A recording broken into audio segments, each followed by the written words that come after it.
Brace த Lord.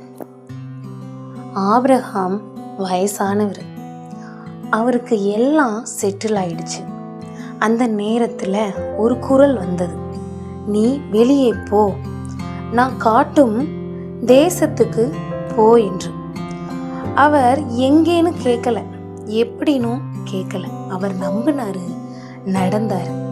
பல வருடங்கள் குழந்தை இல்லாமலும் இருந்தார்.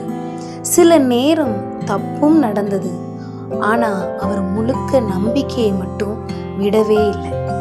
ஆபிரகாம் நமக்கு கற்றுக் கொடுக்கிறது என்னன்னா, வாழ்க்கையில் எல்லாம் புரியணும்னு தேவையில்லைங்க. சரியானதை நம்ம நம்பி நடக்கணும். நம்பிக்கை என்றால் பயமில்லாத வாழ்க்கை அல்ல, பயம் இருந்தாலும் முன்னே நடப்பது.